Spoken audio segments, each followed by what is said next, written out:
Welcome to the Mind of Man podcast. I'm your host, Josh Pennycat, and today we are talking about what the ideal biblical man is according to, the Bible. I'm joined today by somebody I've enjoyed listening to every Sunday for about a year. He's a pastor of the New Life Center in Moose Jaw and has served as a global worker in both the Ukraine and, I hope I pronounce this right, Kyrgyzstan. Very good. Planting churches, working with university student ministries, and serving communities, and involved with humanitarian programs as well. I'm very happy to welcome Pastor Aaron Plon. Aaron, thanks for being here today. Thank you very much, Josh. I'm happy to be here as well and share some insights, hopefully. We'll see what happens. Right on. So I mentioned, some of your past endeavors and, kind of where you came from, but did you want to go into any detail about your work in the Ukraine? What was that like, pre-war now? And what was that like, and how did that play out, and how did you end up in Moose Jaw? Yeah, so I lived overseas for 20 years in total. Right after high school, I moved to Ukraine. I was there for a couple of years. That's where I met my wife. And we were married and moved to Central Asia and lived there for 11 years. Our children were born there. And Kyrgyzstan is a Muslim country, and we really thoroughly loved our time there, and the people were very kind, and we really loved living there, ministering there. And then we moved back to Ukraine in 2009. And oddly enough, people think of the war as just like the last almost a year and a half now. But while we were living there, the Crimea was taken over. Actually, I was in the Crimea 3 months before Russia took it back, annexed it. Wow. And then there was the fighting that started. They took over the Donbass and Donetsk and other eastern parts of the country, and then there was the kind of the uprising of the people called the Maidan Revolution. And so we were living in Kiev right when that all happened. We were going downtown, handing out food, and involved in some of the cleanup when it was all done. And so Ukraine has certainly been in a lot of turmoil for the last 10 years. And so we've had a front row seat, and then now it's been quite difficult having a far seat, I guess, if you want to say that. But yeah, a year ago I went to Poland. I helped there for about a month with some of the women and children that were coming over the borders. And actually, I'm going there in about 3 weeks as well. I'm going the end of August. I'm going to be going to help inside of Ukraine this time. I'm going to Kiev and probably a couple other cities. Wow. I didn't put two and two together with the revolution that essentially happened. Putting two and two together now, you were there for that. And I've watched a lot of documentaries on how that played out, and, the violence that occurred. That's pretty crazy. It was something else. Before getting into what God has in store for man and God's expectations of what men's role is, can you tell us if you've ever had any of your own struggles with some of those expectations, or questioned your role or your modern role according to the Bible? Mm-hmm. Well, I thought about this question, and I grew up in a Dutch Christian Reformed family.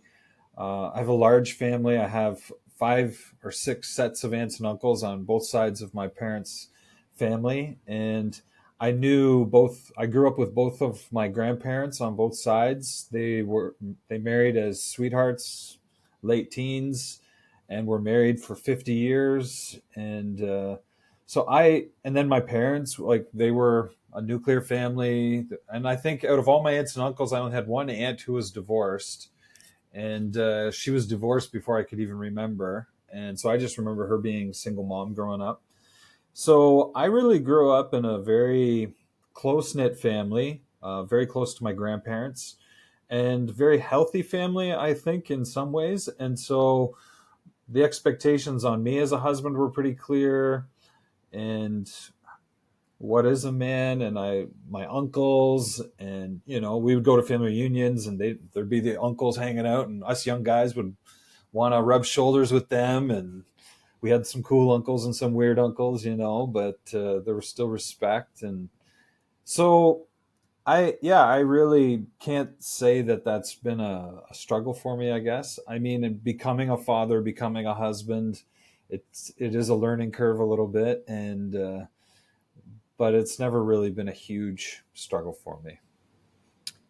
Well, that's good because a lot of people, I think, question, what their roles are, and that's why I wanted to introduce this question. So hopefully, Mm-hmm.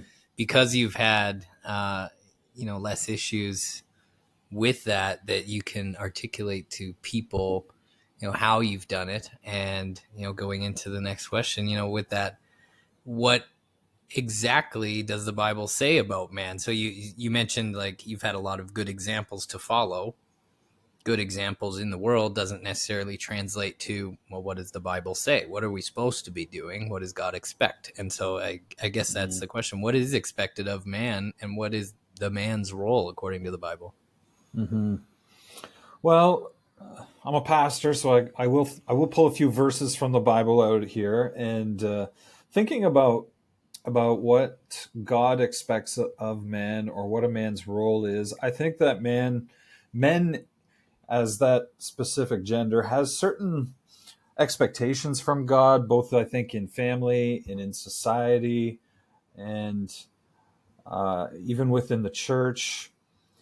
And God gives a lot of guidelines in Scripture for those areas, but I don't also feel that they are a very rigid guideline. So the Bible is full of some examples that have some overlap, but I do want to talk about a few general things. So first of all, I think it is important to remember that man is created in God's image.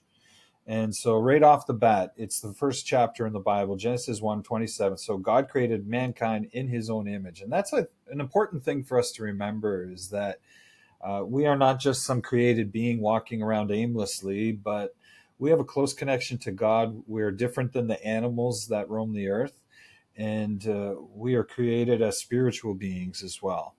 And also, when God created all of the nature and the animals, um, He gave us a special responsibility right off the bat. In chapter 1, verse 28, God blessed mankind and said to them, "Be fruitful and increase in number, fill the earth and subdue it, rule over the fish in the sea and the birds in the sky, and over every living creature that moves on the ground." So God actually gives us responsibility right off the bat to take care of the resources, take care of this world. And we do have the power to either ruin it or take care of it. And that's given to us by God right off the bat. And that's a pretty important role that we see there as well.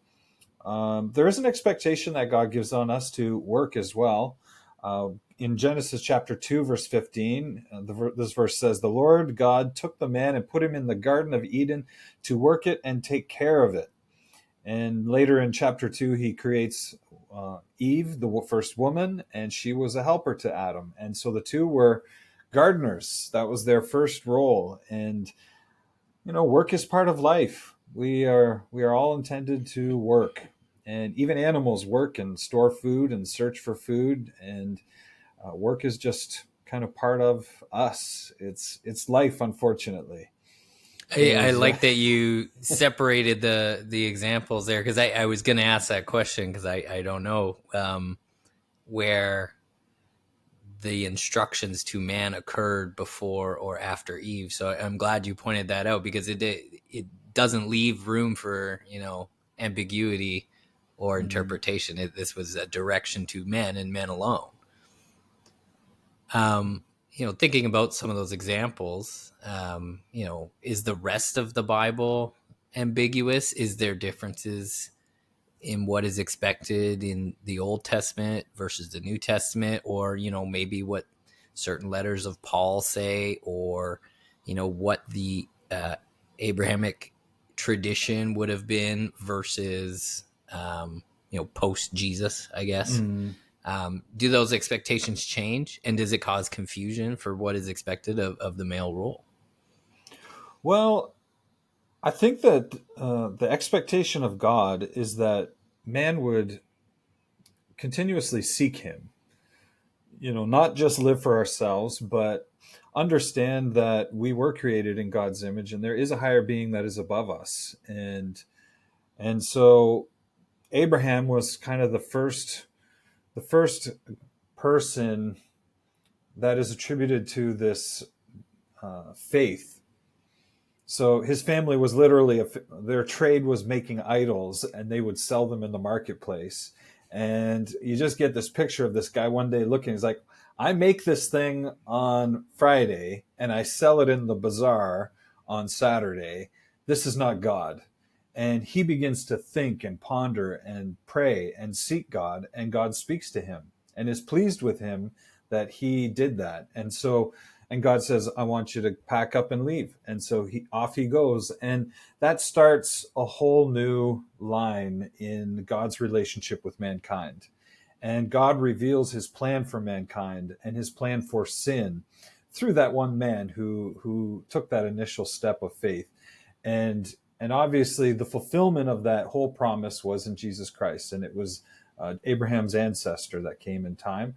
And so there's the expectation that I think God has on us to live godly lives, to live holy lives, to try and strive to please Him, and to follow after Him, and that continues. It continued through the Old Testament, and then there was also I believe that before Jesus, the more a person would seek God, I think God would reveal more of His plan to them. It's kind of, I think Abraham, God revealed to him certain aspects of the coming Messiah, what that was going to look like.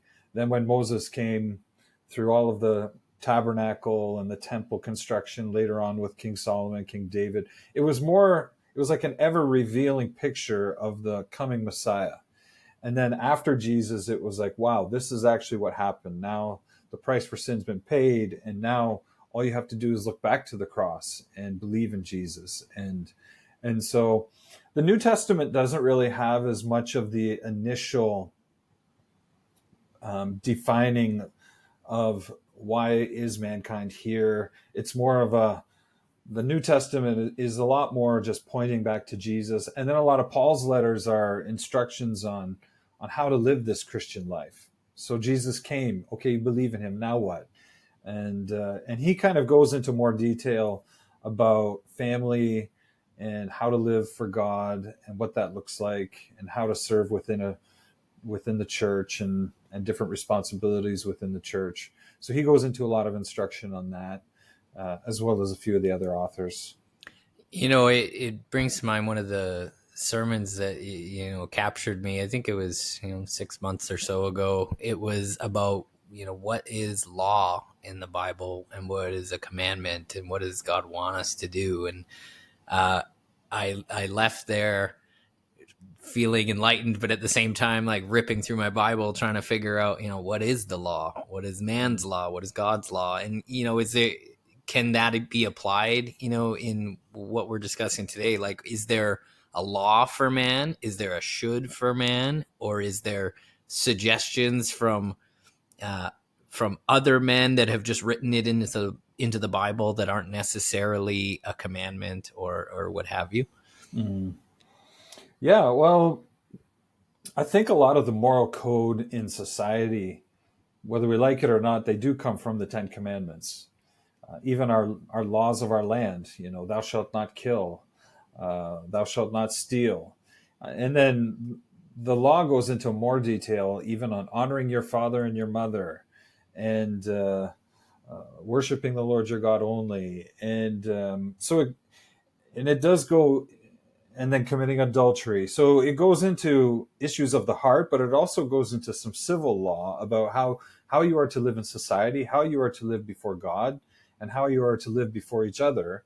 And the purpose of the law was never to set a standard that every human has to live up to. God understands that it's not possible for men to be perfect. It was intended to show man how futile our efforts can be, and it leads to the need for a savior. And Jesus was the answer to the law. So as much as you strive to live perfect, you can't. and thus we are in need of outside help, and the outside help comes from God, and God is the one who helps us in that situation. And actually, after Jesus came and died on the cross and rose again, then uh, you know his expectations actually go a little bit higher even yet. So the famous Sermon on the Mount, he takes the 10 commandments and he ups it. So it's not just don't commit adultery, it's you shouldn't have lust in your heart and in your mind. And it's not enough to not just not just to not envy or anything, but it's wrong to even hate. So just because you're not a murderer, that's not good enough. Now I want you not to even hate your neighbor. And so Jesus gives us a little bit of a higher a higher Yeah, bar. But he gives we're us the Holy told what Spirit it to help is. us. Right. We're told what it is, but like you just said, the expectations are almost unrealistic. And, Mm-hmm. it's something to strive for, knowing that you won't ever achieve it. That can be frustrating to people, especially people struggling with faith or with struggling with, what's expected of them, and as men too. But when I think of this is one thing that I was thinking about. When I think of a man who lives by those moral standards, I think it's an incredible man. And the Bible has examples of those as well. Job was righteous. Daniel was a righteous man. Um, Joseph, Daniel, Job, the Apostle Paul. But these men lived very holy lives. The Bible calls them even righteous. And these were not pushovers. They spent time in jail, wrongly accused, and became leaders in nations. Joseph became second in command in all of Egypt and managed all of Pharaoh's affairs. Like, this was not a pushover. This was a very, very powerful man with a very, very high moral ethic. And I actually find it fascinating too. I was just having a discussion with my son how many celebrities these days are giving up drinking and are starting to give up on certain habits, and they're trying to live this life because they're seeing how destructive some of those things are. So alcohol, for example, just getting hammered every single night after they do shows or they're out on filming on set, and it's causing their life to spiral out of control. And so they're trying to, it's almost becoming cool to live a clean life nowadays, for some people. Well, I can tell you, I haven't drank since October, and that's been an interesting ride. I wasn't going to get into it today, but you brought it up anyway. And I can tell you it's changing the way I think a lot about my health and my dynamic with my family or my friends, and what I'm even doing on earth, and am I wasting my time and my energy. And so it definitely helps. I think I do see a trend as well. I see it in the media. I actually see it, even a little bit in my friends, even the ones that still drink. It's, everything seems less all of a sudden, Mm-hmm. maybe because everybody's broke, but it's, maybe that's the bigger plan, right? Well, the interesting thing, you might lose a few drinking buddies over it, but how much more will your wife respect you for it Right. and appreciate you for it? And that makes you lift your head up a little bit higher. It makes you happy to come home, and it changes so many things. Right. It really does. We mentioned a little bit about what it means to the modern man, and like what the law is, and New Testament versus Old Testament. But let's shift to now, or at least the last Mm-hmm. 100 years. Um, the modern era, within North America, we have the traditional nuclear family, or what we see it as. Largely based on biblical tradition, or it is based on biblical tradition. In your lifetime, what are some of the biggest changes you've seen where men have transitioned away from the traditional biblical man? Mm-hmm. Well, for one, I see divorce. I think divorce has become very, very common. More and more families are experiencing divorce, and I think very subtly divorce is shifting the role of man in a family. So it's shifting even his fatherhood. So instead of a father having 24/7 that role as a father in the life of his children, all of a sudden he has weekends or limited time, and if the wife is able to prove that he's a jerk, she might get full custody. I think right now it's, I don't know. You talk to some men and they're like, "Man, my wife, she got everything she wanted, and the judge didn't believe me, and he's left on the side of the road." And I don't know if that's still happening. I think there was definitely a pendulum that swung 10, 15 years ago that everything went in favor of the women no matter what. Um, but it is drastically changing the role of a man in the family and in the marriage. And then uh, I I just see even the difference in how they're approaching marriage coming in. There's almost this fear in the back of their mind. So it's like, whoa, there's a high risk of divorce. So let's do a prenup. Let's keep separate bank accounts. And let's come in on a very egalitarian way right off the bat. And let's divide up our responsibilities and our chores, and we will just coexist. And it's it's just not it's not the way it was intended to be. It's intended to be an amalgamation. It's intended to be a blending together. The two shall become one flesh. And I often say, and I encourage people to get married younger. Like before you've got money, before you've got a house, it's good for a young couple to live in a dumpy apartment. And you'll look back on that time and remember the struggle and getting through it together. And that's how you become a strong couple, you know? And so so the divorce has changed it. I believe that the feminist movement has also changed it.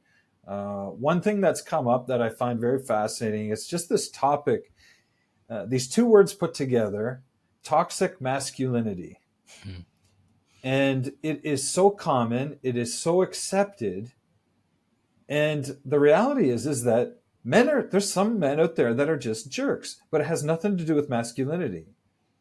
Nobody says toxic femininity, right? There are really awful women out there and there are really awful men out there, but there's nothing wrong with being masculine and there's nothing wrong with being feminine.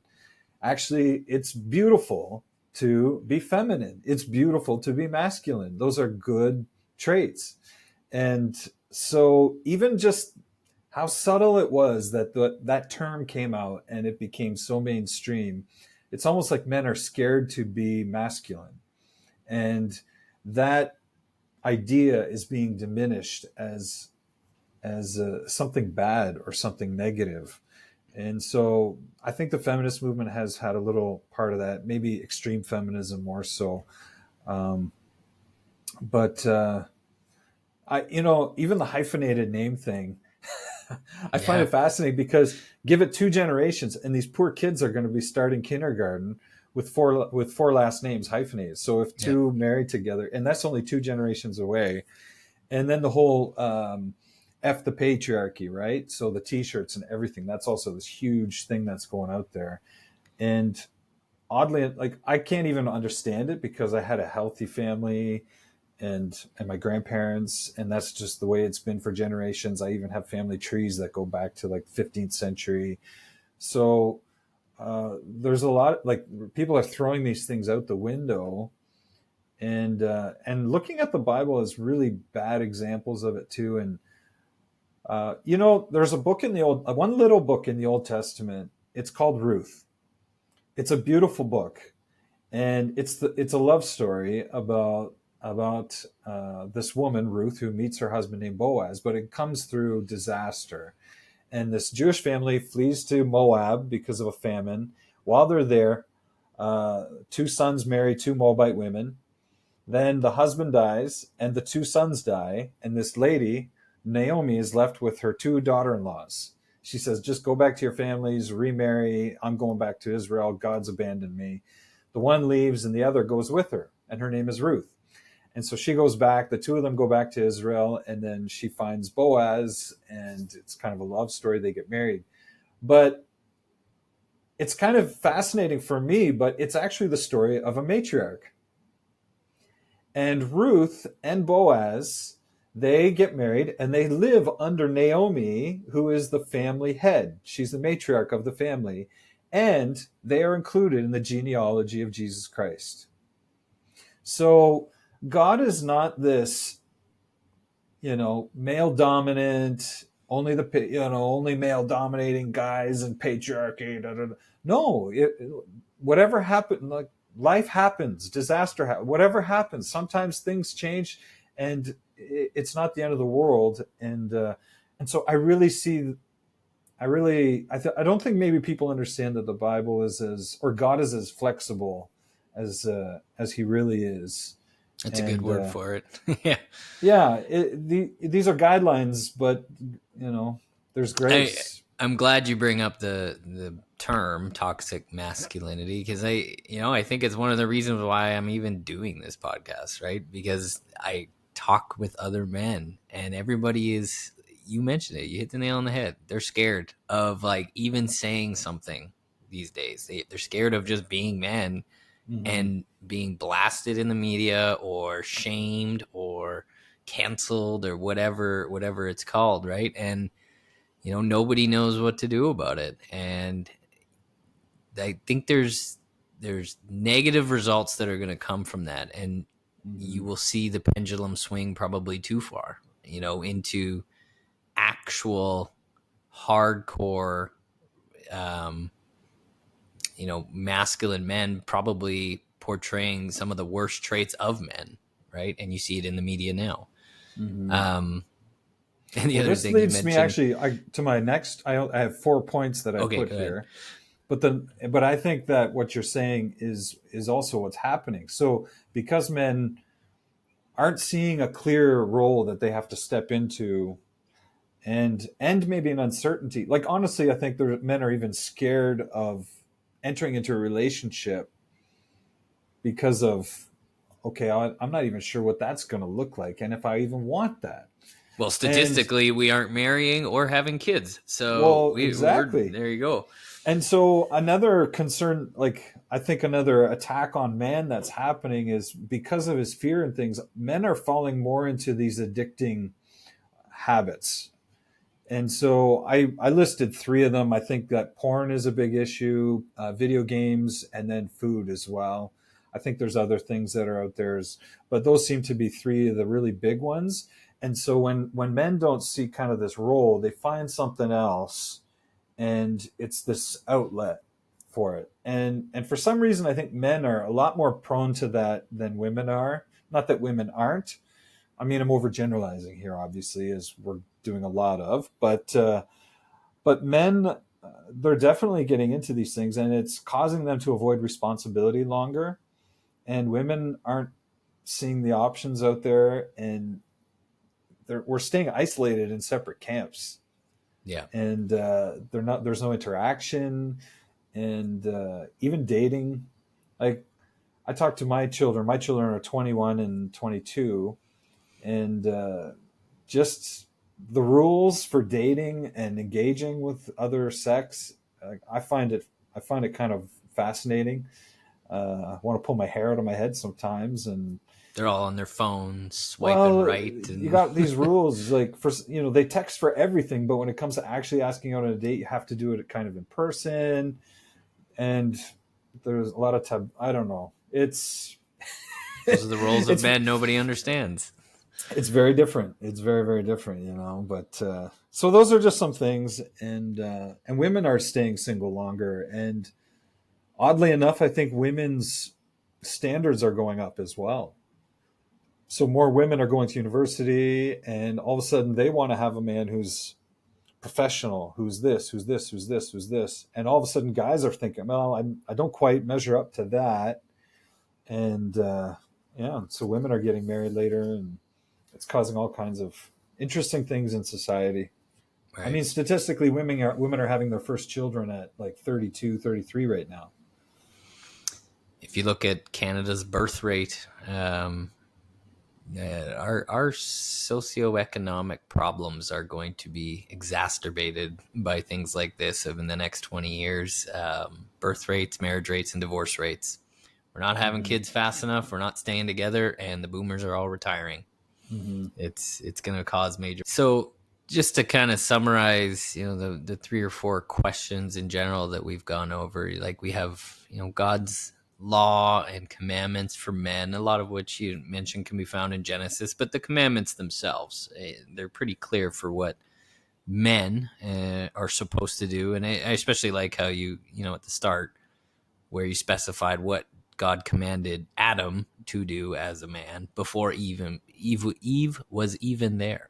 It Mm-hmm. was, it's cut and dry of what a man is supposed to do, action wise, and then the commandments specify what he's not supposed to do for the most part. Um, Problems facing men in the biblical spectrum. You mentioned divorce, and I would agree that's probably the number one thing that I see, um, or just lack of marriage entirely, or children out of wedlock, or whatever you want to call it. Broken families is what it Mm-hmm. comes down to. Um, I wanted to pick your brain a little bit on what you see. This is just your own personal opinion, I guess, but a bold prediction. What is the biggest challenge that a biblical man or the biblical traditional man will face in the next 10 years? Well, the first thing that I jotted down, or that came to my mind, is that over the next 10 years, I really see the breakdown of the family taking its toll. So, the nuclear family, and more children growing up without having a solid father figure in their life. And it's not just important for young boys to grow up with a father, but also young girls to grow up with a father. The boys need a father so that they know how to become a man, how to be a husband, how to be a father. And the girls need to have a good father so they know what to look for in a guy when they start searching. And more, we're just seeing the breakdown of what a family really is. And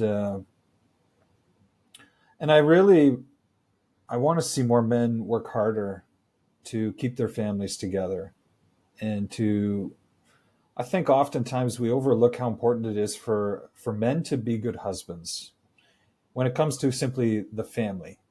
I really think that one of the best things that a man can do is be a good husband and love his wife passionately. That's half the battle for being a good father, is letting your children see how much you love your wife, how much you compliment her, how much you care about her. And that's being a good man. And it's important for the children that's one of the most important lessons you can teach your children. And so just seeing the breakdown of that really hurts.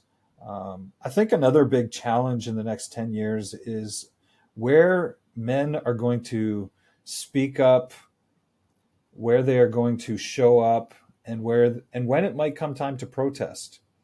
So there's a lot of things that are under attack in our society. Uh, and I keep telling people these days too. So there's a lot of crazy stuff going on in schools, keeping parents out of schools, uh, manipulating children's ideas, and all these different things. And I don't feel that isolation is the solution. I don't feel like pulling your children out of public schools and homeschooling is the right answer to that per se. I do feel that parents need to get more involved in their children's education. They need to attend every single parent-teacher meeting that is available. If there's any kind of public school meeting, I think you need to go represent yourself and go prepared, and do some research before you get up and talk. When you get up unprepared, that's when you start to babble and say things, and you make a fool of yourself. So Right. that's going to be, I think, another huge challenge, is knowing where to speak up, how to speak up, and when you really are, maybe will be called to really make a stand on an issue. Um, yeah, I mean, that's a whole other podcast, I think. Uh, Often, unfortunately, the most active people are the furthest on both the right and the left. So on these issues, the ones who love to go into the mic and speak are sometimes the ones who shouldn't. So, Yeah. encouraging the right men to speak up. I think the whole woke movement in Canada is far more systemic than we probably realize. It's very deeply ingrained in education on a lot of levels. It's ingrained in our healthcare system. It's ingrained in politics. We don't live in Ottawa. I got friends. I just had lunch with some friends from Ottawa the other day, and they would move. They would move back here in a heartbeat, but their grandkids are out there. Yeah. And so I really see Ottawa as becoming a bubble of this ideology, and a lot of people out of touch with the practicalities of it in a real family. These are a lot of people just studying these things and pushing them politically, and yeah, and then the last thing I kind of put here that I really do believe that the traditional biblical man is often defined as misogynist, ignorant, and a racist. And there isn't even a real public defense of the biblical man, and I think that's going to be a challenge moving forward. And who is going to represent that man? And I guess I hope that in the next 10 years that there will be a growing movement where men can be kind of proud of who they are and be willing to help and let themselves be known. Yeah. So, Aaron, I wanted to thank you for, agreeing to kind of be on here today. It's, I don't even get a chance to see you all that much besides on Sundays, and that's when I can get there. Thanks for sharing all your knowledge with us and using actual verses to tell us what, to look for and what we're supposed to be striving for as men, and what those expectations are that God has set out for men. No, I appreciate the opportunity to come and share. And it's always good to sit around and talk about these things and learn, grow. Yeah, Be never stop challenged. being a student, of something and always learning. So, I'll let you go. Just for the viewers, you guys can tune into the New Life Center by following their Facebook link every week. So I will have that in the description below. If you enjoyed today's show and you're waiting for more content, please click subscribe. We're on Spotify. We'll be on YouTube, I believe, and hopefully Twitter sooner or later at Penny Pro. Links will be in the descriptions. We love hearing from you, and we look forward to hearing and reading all your comments and suggestions about the show. Aaron, thanks again for being here today. As always, the mind of man needs to rest. I am tired. Everybody enjoy your week. Have a good night.